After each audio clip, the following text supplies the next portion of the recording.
The Nana Churcher Show, sponsored by MoneyGram, bringing you closer.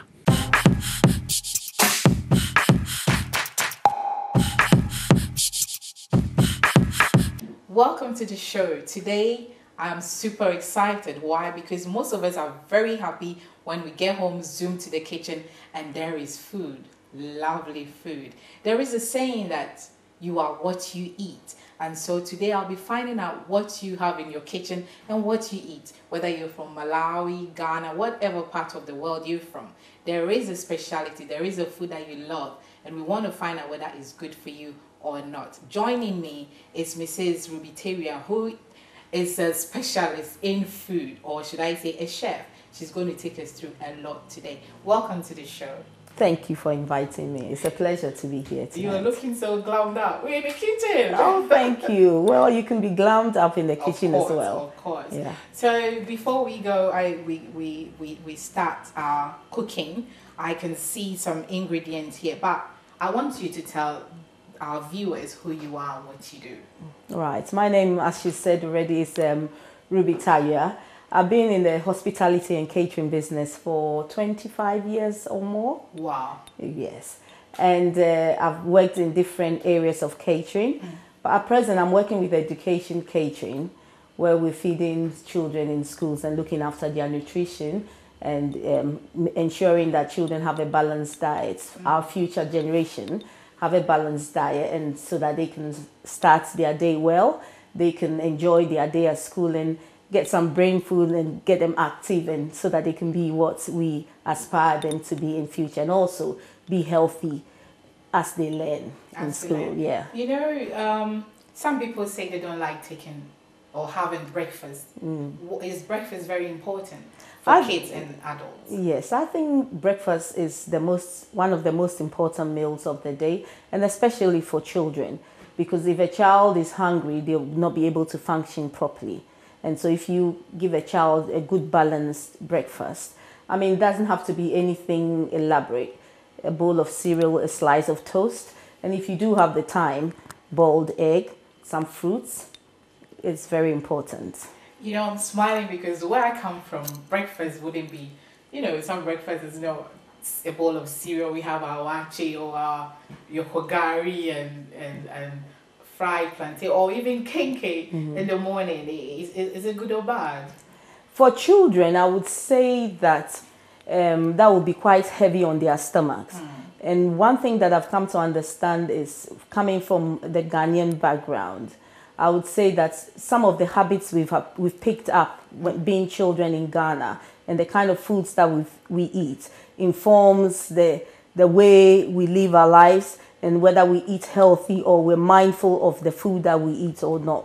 But for breakfast, I would say that something wholesome, something that fills the stomach and doesn't sit in the stomach all day, is quite helpful for the children.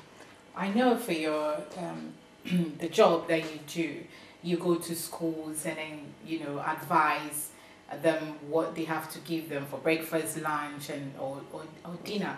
But when we come home, you know, when we go to work and we come home, there's so many choices that we have.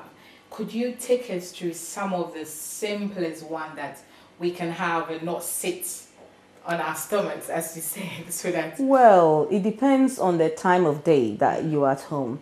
I think that if you've had a good breakfast, it will take you through the day. And then if you have a lunch as well, that will take you. But we have to be mindful of the portions that we have.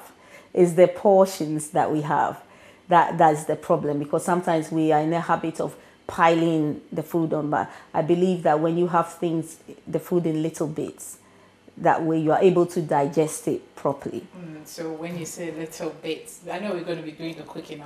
I'm excited because, you know, we love our food. I love my food. It's important. It's important. Yeah. Okay. Coming to food, our fruits and our vegetables. It's something that people don't want to go there and talk about. How important it is for us to have our fruits and our vegetables. I mean, we all see in the news and in the papers about 5 a day, having our 5 a day. 5 fruits, making sure that you at least have 5 portions of fruits and vegetables. I think in our African or black background, we're really into our meats. So when you look at the plate, the meat kind of takes half of the plate, and the vegetables, very little or none at all to be seen, and then the carbohydrates takes the other half. But as human beings, we need that roughage in our bodies. It helps, the fiber helps with, how your stomach performs and stuff like that. So sometimes with the meat, it just sits in our stomach. But fruits and vegetables are something that you can come by easily. You can just pick it up, wash it, put it in your mouth, and it's healthy, rather than picking on biscuits or cakes or the meat and stuff. So if we get into the habit of increasing our fiber, our fruits and vegetables, it fills our stomach up, same way the meat fills our stomach, but it digests quickly, and you feel better in the long run. Also, when we come to the kitchen, there's certain, should I say, foods or vegetables that are very good for our skin, our cleansing. Like I saw lemon here, I've seen ginger, I've seen garlic. What are some of the things that we can use them, but apart from cooking? I wouldn't want to go too much because I'm not exactly a specialist in that area. But I would say that something like lemon, you find that lemon aids in your digestion as well. So if you have lemon in your water that you drink, it aids digestion. And then also with lemon, we know that we use lemon in, you buy hair shampoos, there's lemon in it, or facial wash and stuff like that. There's lemon in it for fragrance as well, hand creams and stuff, you find lemon in it. We have ginger as well that aids digestion. There's scientific evidence that garlic, it helps like in cancer and heart problems. So all these vegetables that we see have got medicinal values with them, so far as we're having them in the right portion that we're supposed to have them, and sometimes not overcooking them as well, because I do know that with garlic, if you want to use it for medicinal purposes, it's better chewed raw. Yeah, obviously. I know. Yeah, you don't want the bad breath and everything going with it, but it's good. Yeah, everything in moderation. I ask that because you might be in the morning, you wake up and you want that freshness. It's very important that you just squeeze some lemon in a lukewarm water and drink every morning. I tell you, it's good if you want lovely skin. It's good for you. I tend to cut my garlic into chunks and then swallow it like tablets, and of course after that you brush your teeth to get that good breath. But today I can see we have spinach, we have tomatoes, we have fish, and we have here the garlic and ginger that I've just shown you. Here that has been crushed to go into the stew. And then we have the chopped onions. And we've got tomato paste. And we have a very interesting oil here called palm oil, which comes from Africa and many other countries. Sometimes you can get the palm oil from the palm kernel. It's a type of oil like vegetable oil and stuff like that. So what are we cooking today? I'm excited. Today I've actually chosen spinach stew, or favorably known as a contomefro in Ghana. A lot of people eat Sierra Leone, Portuguese, they call it palava sauce. I think it's a very versatile dish that you can find in many countries. I think even the Chinese have that fresh spinach in their dishes, and you find even the French have spinach with different things. It is very high in vitamin C and very easy to cook. You don't have to overcook it you don't have to put it on the fire for a long time, as we know the African food. And also I chose it because of the lifestyle that we have. We're always in a rush to go out, but then we want to have fresh food to eat at home, healthy, not killing the vegetables, quick to do. So I thought that it would be a very interesting dish to start with today. And then I've got here smoked cod fish. because I purposely chose fish because I wanted to stay away from the traditional meat Oh, you know that we love we our put meat. in, yes, Right. that we put in our dishes. And fish is it cooks very easily. 2-3 minutes in the pot, it's done. So you come home, need something to eat, and in spite of what people might think, frozen vegetables are still high in their vitamin content because they are frozen quickly, and so everything is intact. Sometimes you will find that some, like the spinach, sometimes by the time you get it from the market, it's sat in the sun for so long that it's withered away. But with the frozen vegetables, you get everything that you can get. You can alternatively use baby spinach that you get from the salad. You know, like you buy lettuce and stuff. And that as well is very high in the vitamin content. So that just goes straight into your stew. So, yeah. And then we've got here some pepper called kaposhito. We call it in Ghana. Okay. Yeah, it's quite spicy. So this you will use depending on how spicy you want your food to taste. So you would say this is sort of a vegetable stew? A vegetable stew. And it can be, you can put meat in it if you wish. You can put chicken in it if you wish. You can put, if it's a vegetarian diet that you're on, you can put mushrooms. It's very versatile. You can do anything that you want to do with it. How important is it for us to have cooked meals compared to, our fast foods and takeaways and whatnot? With your cooked meals, you know what is in it. You know exactly what you've put in it, especially with people watching their weight and also people with problems with allergies. So you know exactly what you've got. And you know you've prepared it and it's fresh and it's healthy for your body. If you're mindful of that, your health. And also how important, because, we live in a generation, no time to sit down at the table for us, the family, to eat together. I grew up having parents, we sit down and eat as a family. How important it is for us this day and age for families to do that?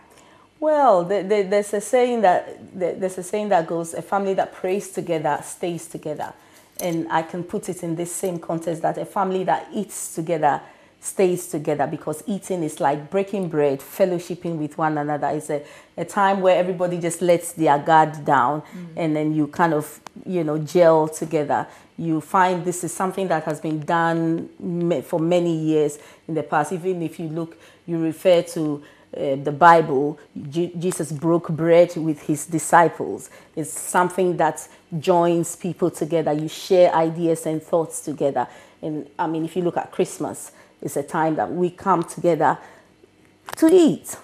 It's about eating and drinking. And so it's very important that as a family, I know we have busy schedules, children have different things to do, but it's very important that at least once a week, a family should sit down and eat together, something that they all enjoy.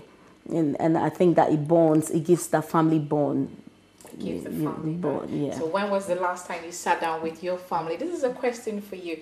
When was the last time you sat and say, hey, today we're all going to cook together? Because it's cute for the kids to join and cook. Because, when we're growing up, mommy would say, bring the matches, bring the this, and everybody is involved. Yeah. But we live here and the kids are doing their thing and we are doing their thing.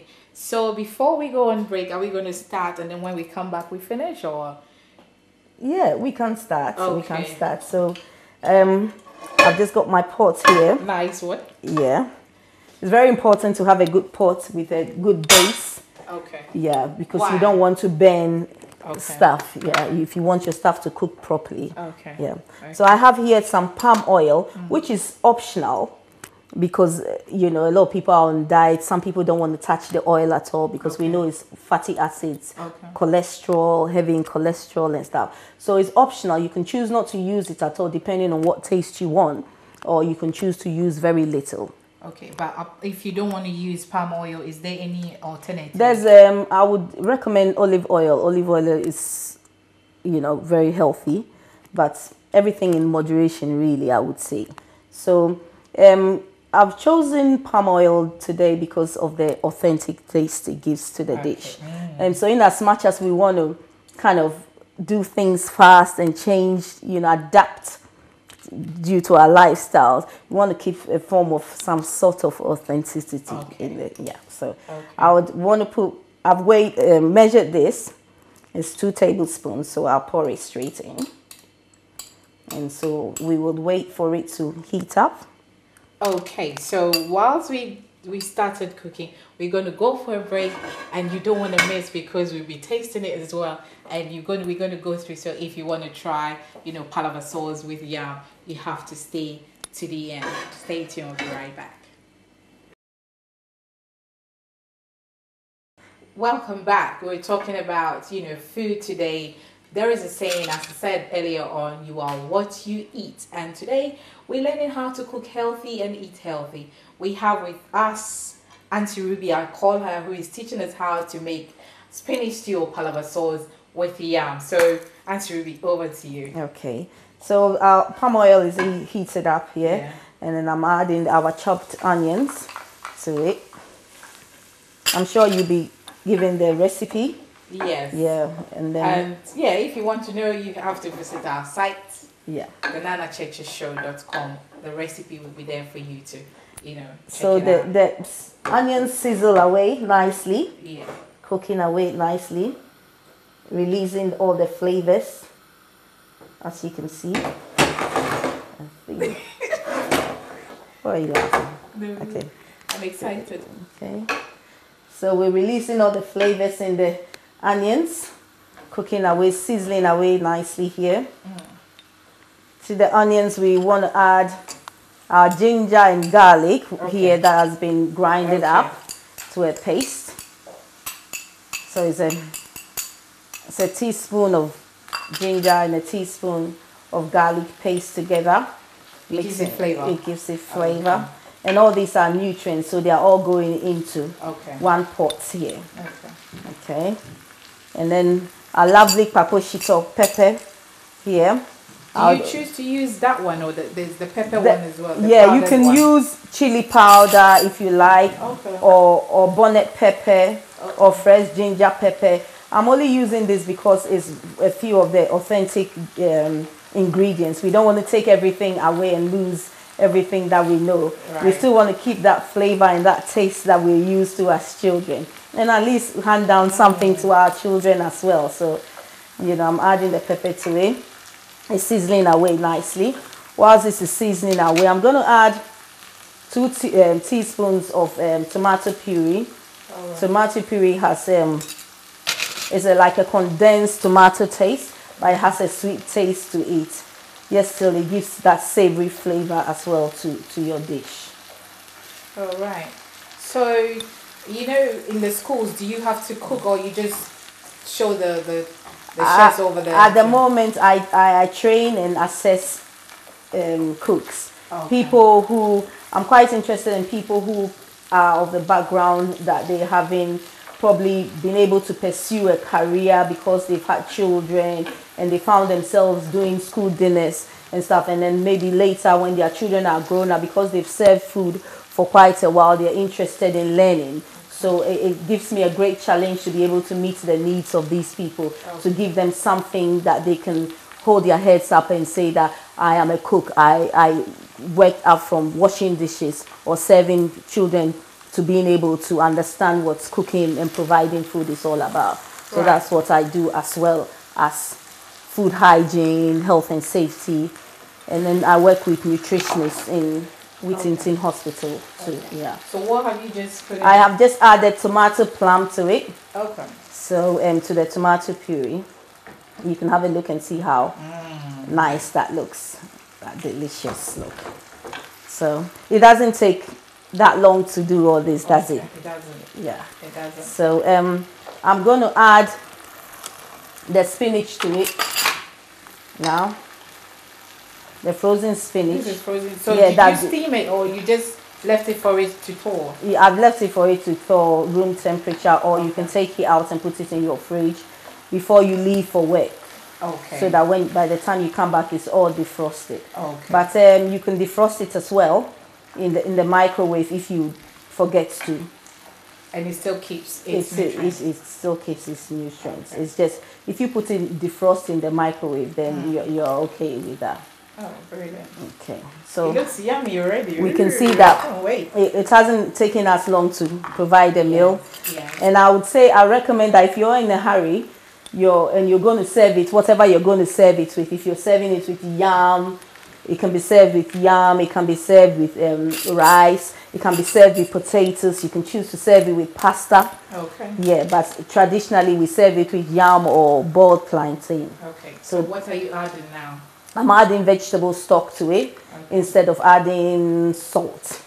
All right. Yeah, because why don't you want to use salt? You can use salt in moderation, but vegetable stock is got like the compressed different flavors. Okay. So yeah, it helps with the flavor as well, and especially when you're cooking it so fast. Okay. It helps with the flavor as well. Okay. So there we go. And I'm saving the meat, the fish, I beg your pardon, smoked cod, because the smoked cod too has a very special flavor to go with it. And I've saved that for last. Reason being, I don't want it to break up so quickly in the food. So I've saved that for last whilst everything else is cooking beautifully away here. I'm now going to add the cod to it, the smoked cod in cubes. Is it fresh, or did you steam it? Did you what's the word? I'm so excited that did you season it? Did you season it? Because it's smoked as well. It doesn't need much seasoning, so you can add to it as your taste requires. Okay. You know, some people might sprinkle some chili on it because of extra. They like their things very spicy. Okay. You see, I'm separating the different pieces of fish so that they can cook individually quickly. Okay. And so that they don't break up as well. Yeah. And then I will turn it round, and so you can have it in whole pieces. So this will serve the family of. Depending on the appetite, but it should serve a family of 4 easily. Okay. Yeah. A family of 4. That is wonderful. And our yam is already cooked. And you said we can have it with rice, yam. Anything that you. So I'm going to put a lid on it for the time being, so that whilst we get it ready for, the fish for us to eat. Yeah. Our yummy palava sauce and yam is ready, and we're going to invite 2 wonderful Nana Cheche Show fans to come on set, try the food, and tell us how tasty it is. Welcome to the show, Sandra from Ghana and Michelle from Malawi. Yay! Have a seat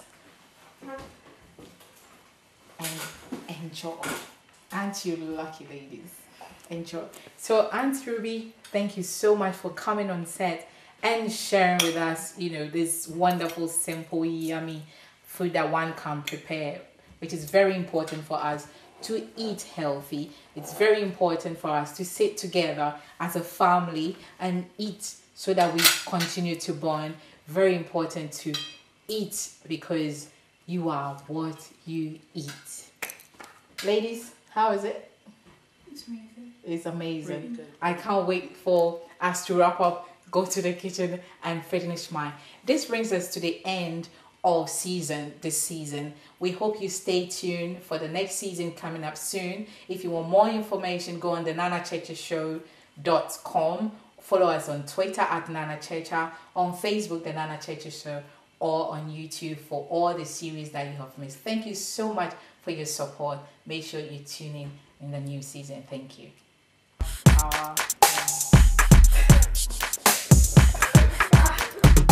Nollywood.